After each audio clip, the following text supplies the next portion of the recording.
Corinthians! Primeiro aproveitar, a sua pergunta, me permita pedir desculpa à torcida corintiana pelo resultado.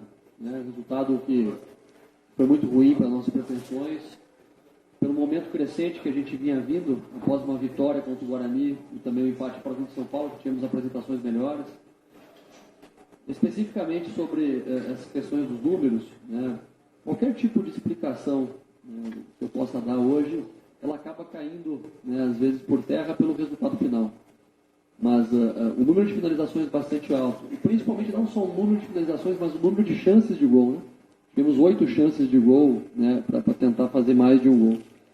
O adversário foi muito eficiente, porque criou 2 chances e fez 2 gols. Né? E também tem erros nossos envolvidos nisso aí, com certeza. A gente precisa buscar o equilíbrio. Né? O equilíbrio entre atravessar esse momento de oscilação, de transição, voltar a ter uma sequência de bons momentos, de resultados, né, de vitória em sequência. Somente assim a gente vai conseguir confirmar e firmar uma maneira de jogar, até para que a gente possa, não só externamente, mas internamente também, cada vez mais, gerar confiança em todos. O que me deixa, né, esperançoso nesse processo todo é que a gente é uma equipe que tem potencial. Sabe? Tem potencial. Estamos aí tentando encontrar os melhores jogadores, quem mais combina com quem. A gente fez hoje uma repetição de escalação dos últimos 2 jogos, onde tivemos essa vitória e esse empate fora. Fizemos uma boa semana de treinos, mas não conseguimos transformar realmente, né, o que a gente poderia criar em termos de chance de gol em gols, e aí acaba ficando o resultado final como um resultado muito ruim para o dia de hoje. Você falou que você vai estar buscando esse equilíbrio, né? O que ainda não está no teu agrado? O que você acha que pode melhorar para você encontrar, tentou repetir jogadores, mas na dinâmica principalmente do time, que ainda não está te agradando, que você vai trabalhar com a vida? Nós temos que ter ações com mais velocidade. Né? O time ainda é um time que tem circulação de bola, mas pode ser mais rápido nesse sentido. É uma equipe que oscilou em termos de agressividade a última fase do campo, a última parte do campo, com mais movimentos de ataque à linha do adversário. Fizemos muito isso contra o Guarani, fizemos bastante isso em outros jogos, mas hoje ficamos com 3 jogadores praticamente presos lá em cima, então a gente tem que melhorar nesse sentido. E principalmente também, no momento que a gente está defendendo, a gente tem que ser uma equipe mais agressiva defensivamente.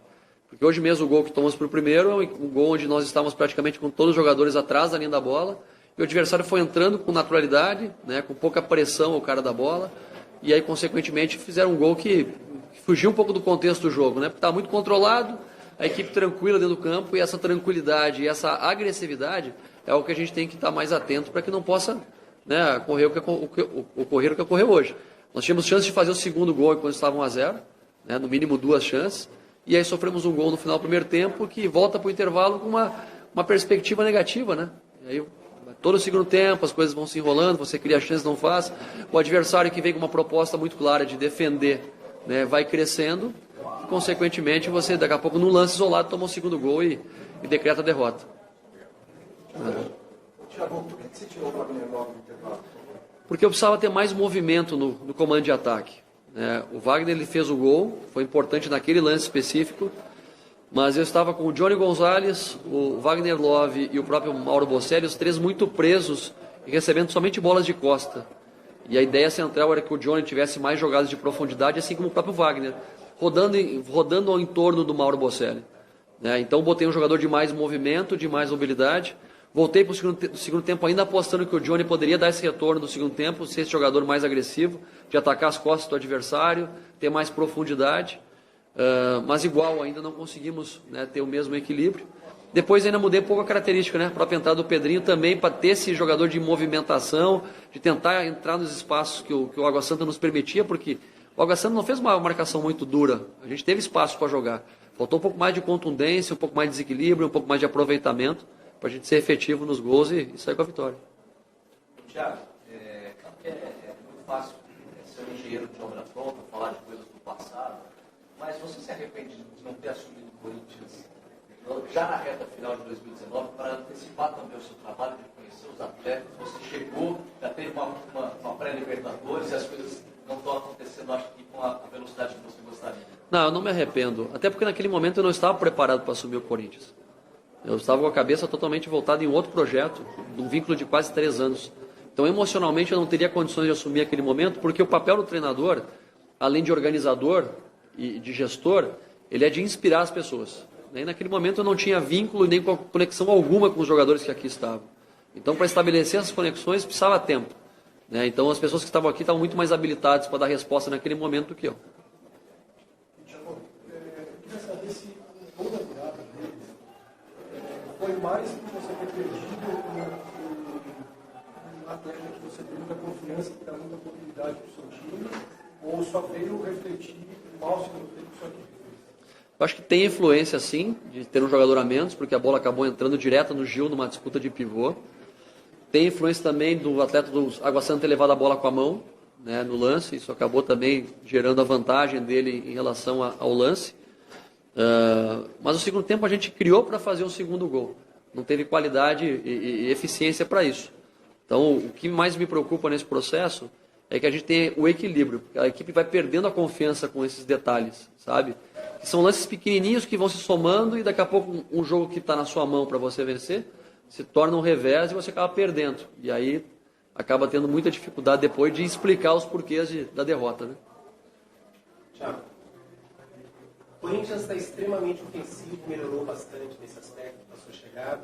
Chega na intermediária, fica legal pra caramba, a gente percebe que o Corinthians chega mais. Mas a marcação no meio hoje fica muito evidente que está bem mais fraca. A marcação no meio sobrecarregando o sistema defensivo. A bola chega no meio de zaga, a gente fica em desespero porque sabe que alguma coisa ali pode acontecer. Passa pela sua cabeça colocar 2 volantes, 2 armadores e apenas 2 atacantes? Hoje a gente joga com 2 volantes, né? Marcação de contenção. 2 de contenção. Depende. Eu não consigo mais enxergar que você tem um especialista na função. Você tem que ter jogadores que têm capacidade de marcar com agressividade. Isso em alguns momentos nos faltou e está nos faltando realmente. Mas tem que ter jogadores que têm qualidade de jogo. Para o tamanho do Corinthians, você precisa ter jogadores com esse potencial técnico. Você não pode pensar em jogadores mais ou menos. É jogador que cumpre a função. Nós estamos falando de um dos maiores clubes do mundo. Então a gente precisa pensar sempre em vencer o adversário e jogadores com essa qualidade. Eu entendo que o Cantígio e o Camacho são jogadores que têm essa qualidade. O Gabriel também tem essa qualidade, inclusive vai jogar o próximo jogo, naturalmente com a saída do Camacho. Agora, ao mesmo tempo, eu penso que a gente precisa ter um pouquinho mais de eficiência em alguns momentos importantes do jogo para não ficar explicando os detalhes defensivos. Se a gente faz o segundo gol hoje, o terceiro gol, as coisas fluem com naturalidade. A gente não sofreu gol contra o São Paulo, que foi um jogo extremamente duro, não sofreu gol contra o Santos, 2 times gigantescos. A gente teve outros jogos também que foram pau a pau ali com o adversário, mas sempre em algum momento pontual as coisas estão escapando. Então, se eu for daqui a pouco injusto e colocar a responsabilidade num setor especificamente, talvez eu não esteja fazendo a leitura correta do cenário. Para mim, a leitura correta, estamos sendo contundentes ofensivamente, estamos criando para vencer, mas em momentos mais importantes, o nosso nível de concentração ainda não é ideal para sermos mais espertos, mais malandros dentro do campo em alguns momentos. Por exemplo, a falta do primeiro gol dos caras, o lance do primeiro gol dos caras é uma falta. Você faz uma falta no meio do campo e acaba terminando a jogada. Sabe? O jogador número 8 do Água Santa, o João Vitor, fez acho que 5 ou 6 faltas. Deve ter tomado um cartão amarelo lá pela 4ª ou 5ª falta, sabe? Então, esse tipo, daqui a pouco, de agressividade, de malandragem, nós temos que ser um pouco mais espertos para conseguir superar os adversários. Thiago, dos gols do Corinthians nessa temporada, só 2 foram feitos na parte final, tanto do primeiro como do segundo tempo. Por que o time perde o potencial decisivo ao longo da partida? Boa pergunta. Não tenho essa resposta com exatidão. Até porque a gente cria chances de gol durante todos os momentos do jogo. Né? E isso é uma questão de convivência, questão emocional, provavelmente, né? Porque são momentos do jogo que se determinam realmente os resultados, são momentos onde você tem que estar com um nível de concentração mais alto, às vezes simplificar as ações. Né? Então isso é uma questão que somente vivendo esse tipo de situações várias vezes, ou com jogadores que tenham essa capacidade, essa proatividade dentro do campo para resolver o problema ali dentro. Sabe? A gente tem dado tranquilidade, tem falado muitas vezes sobre esses aspectos de entender o momento do jogo para talvez ter uma posição mais agressiva, ou de parar o jogo, ou de acelerar. Mas aí, como equipe, ainda nós estamos um pouco fragilizados nesse sentido. Thiago, agora vocês enfrentam o Santo André, que é um time que tem feito um grande campeonato paulista. Queria saber do seu trabalho, você falou muito do emocional dos jogadores, ou agora, no começo também. Como trabalhar essa questão para se blindar de uma pressão externa no hiato entre esses 2 jogos? Não, a pressão externa não tem blindagem. Né? Você tem que saber que jogar no Corinthians implica em sofrer pressão. Você tem que saber que qualquer palavra que eu diga aqui no Corinthians tem uma representatividade e uma repercussão gigantesca. E quando você perde um jogo, né, para a equipe do Água Santa, você vai ser cobrado por isso. Você perdeu para o Inter de Limeira. Se você perdesse para o Barcelona jogando com o Corinthians, você ia ser cobrado por isso. Então os atletas têm que saber disso. A cobrança faz parte, a cobrança da direção em relação a gente, a cobrança nossa, comissão técnica, em relação aos atletas, a torcida em relação à comissão técnica. Então todos nós temos que ser cobrados. E para jogar no Corinthians você tem que ter capacidade emocional de superar esse tipo de coisa. Tiago, boa tarde. Boa tarde. Eu queria abordar com você. A primeira é que eu estava muito próximo ao estádio de onde você estava dando orientação para o time, deu para ver o quanto você ficou extremamente irritado com a expulsão do Camacho. Você até falou para a arbitragem que o João Vitor tinha feito 5 faltas e não tinha recebido amarelo. O Camacho foi muito rigoroso. Então eu queria que você, não sei se vai pontuar lance específico, mas sua avaliação sobre a arbitragem do Campeonato Paulista nesse início do campeonato. E uma segunda pergunta que eu pergunti, você falou muito sobre a questão da eficiência ofensiva e também da falta de tranquilidade na hora de marcar. O que está sendo o seu desafio? Agressividade. Agressividade na hora de marcar. O que está sendo para você o mais difícil de conseguir fazer nesse momento? Dessa eficiência ofensiva, que a gente vê que o time cria muito, mas não faz gols, ou assim conscientizar os jogadores na hora de marcar, que a gente já viu alguns jogos recorrentes que o jogo está controlado, está dominado, mas numa goleada o time adversário vai e faz o gol. Uma coisa está conectada à outra, né? Não tem como desassociar a parte ofensiva da defensiva. Porque enquanto você está atacando o adversário, você já está preparando para um suposto contra-ataque ou para entrar na fase defensiva. Então uma coisa está conectada com a outra o tempo todo. O que a gente precisa ter é cada vez mais o entendimento desses momentos, que você joga vários jogos dentro do próprio jogo. Então, enquanto o ataque está terminando uma jogada, a linha defensiva já está se posicionando, né, numa outra situação já para defender. O que eu penso é que nós precisamos transformar um grupo de atletas que estão muito acostumados a marcarem bastante atrás e saírem num jogo, né, vertical para transitar, transformar um perfil de grupo num grupo protagonista que tente buscar a bola no campo adversário, que tente ficar muitas vezes se expondo, não só para jogar, mas para defender no mano muitas vezes. E aí, às vezes, mudando a característica do jogo, você expõe jogadores que não eram tão expostos antes. E aí você leva um tempo de adaptação para isso. Sobre a questão da arbitragem, nesse momento de derrota, eu falar de arbitragem vai ser chovendo molhado, não vai ter representatividade alguma que eu falar nesse momento, sabe? Então, de verdade, eu já me desculpei com a arbitragem brasileira depois dos jogos da pré-Libertadores. Não vou falar do árbitro, sabe? Pontuei ali especificamente o lance que o jogador do Água Santa bateu com a mão na bola, mas não sei se o árbitro estava encoberto, não estava também, então faz parte do futebol isso aí. A gente tem que cuidar do nosso time, cuidar do que a gente pode melhorar, deixar a arbitragem fazer o jogo deles. Se nós tivéssemos sido um pouco mais competentes, nós poderíamos ter feito 1, 2 gols, o árbitro poderia ter errado num, a gente sairia vencedor da mesma maneira. Então agora o foco é na nossa equipe. Tiago, uma grande polêmica essa semana, né, saiu da nova cartilha, regras, posto vestiário. Você mesmo falou que há cobrança da diretoria, dos jogadores. O Cássio falou por mais de meia hora a respeito disso. Isso não tem problema nenhum, em todo lugar isso existe e tal. Mas eu queria ouvir a sua versão. Os jogadores entenderam essas regras, essas determinações, o quanto isso fez bem para o grupo, pode ter tipo um reflexo. Há alguém satisfeito, alguém veio falar com você? Eu queria a sua versão sobre essa polêmica toda da semana. Eu tratei isso tudo com muito bom humor, sabe? Porque para mim pareceu algo humorado, assim, até algo que é de programa de humor, assim, sabe? Porque em qualquer instituição você tem normas a serem cumpridas. Na sua televisão você tem, na minha casa eu tenho com meus filhos e com a minha esposa. E os atletas já tinham normas a serem cumpridas antes da minha chegada. Como em qualquer clube que você chegue, eu inclusive cheguei e recebi uma cartilha do Corinthians, né? E aí recebi, aqui são as normas, né, de boa conduta do clube, o que a gente preconiza e tudo mais, sabe? Então, eu não sei qual foi a intenção da reportagem sobre isso, chamar atenção para isso. Eu acho que de verdade essa reportagem foi inventada, porque onde você não cita nomes e generaliza do tipo, os jogadores estão insatisfeitos. Para mim isso aí é invenção, né? Porque você tem que pontuar quem está insatisfeito. Quem são os jogadores que estão insatisfeitos com isso? E, até onde eu sei, o Cássio é uma pessoa muito séria, muito verdadeira, né? Convivo com ele diariamente. Ele veio, falou com todos vocês, explicou que são normas normais de convivência, que acontece em qualquer lugar, mas no Corinthians, que nem eu disse antes, às vezes um grãozinho de areia, né, vira uma tempestade. Então, nesse momento de derrota as coisas vêm à tona, parece que tudo tem uma razão e um porquê, mas isso especificamente, para mim, passou batido, é algo rotineiro, acontece em qualquer clube. Thiago, a negociação aí com relação ao Pedrinho acaba interferindo nessa decisão de iniciar o jogo com ele, de apostar nele desde o princípio, porque a gente ainda sente o Pioli um pouco de entrosamento, obviamente, não sempre de treinamento de estágio.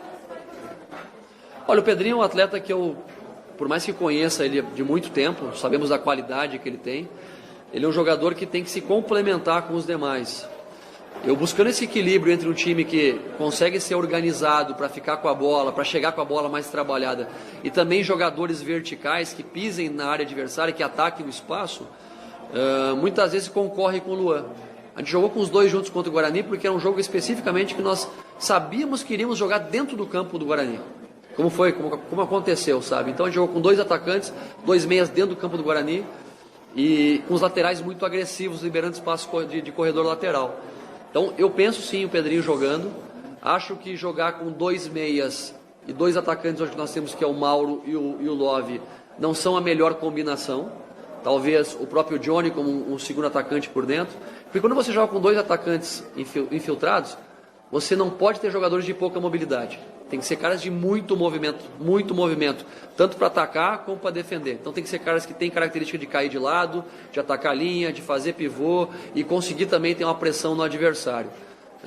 E aí com 2 meias que fecham o flanco, você tem que jogar 90% do tempo do jogo dentro do campo do adversário. Eu acho que o Pedrinho tem tudo para jogar na nossa equipe, naquela posição que ele vem jogando, um jogador que vem de fora para dentro, combinações com o Fagner, e aí talvez com meia de centro e um outro atacante de referência, mas nós temos que ter em algum momento velocidade também. Então, estou tentando achar as melhores combinações, ele vai jogar provavelmente, tem toda a qualidade para isso, tem que se condicionar melhor ao tipo de jogo também.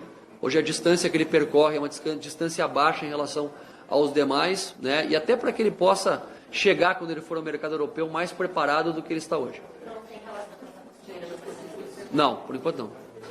Thiago, só sobre o Luan, ele foi muito marcado hoje ou você ainda está tentando encontrar o espaço dele ali entre o Camacho e o Cantillo? Cara, o Luan é o jogador que mais toca na bola na equipe, junto com o Cantillo. Ele percorre em média 11 a 12 km por jogo porque ele participa demais do jogo. Lógico que quando ele não participa, e se espera isso no meia cerebral, que ele resolva toda a partida. Quando ele participa sendo um jogador de movimentação, não chama tanta atenção. Mas ele deu muita circulação de bola, às vezes prende um pouquinho demais a bola e acaba perdendo a bola e aí chama atenção para ele. Mas eu também quero pontuar que ele é um jogador que, se tem uma expectativa, que ele resolva todos os problemas do jogo a cada partida. Ele é um cara que tem que ter o entendimento que ele é um cara de movimento, um cara de pedir a bola, de dar ritmo à equipe. Então precisa ter acompanhamentos que também potencializem o futebol dele. Lógico que um jogador com a qualidade dele chama a atenção, ele é bem marcado, mas ele também tem experiência e qualidade para fugir desse tipo de marcação. Espero que ele consiga ser esse jogador de movimento e a cada 1 ou 2 ou 3 partidas ele seja esse jogador importante, cerebral, que vai criar uma situação de ganharmos o jogo através dele.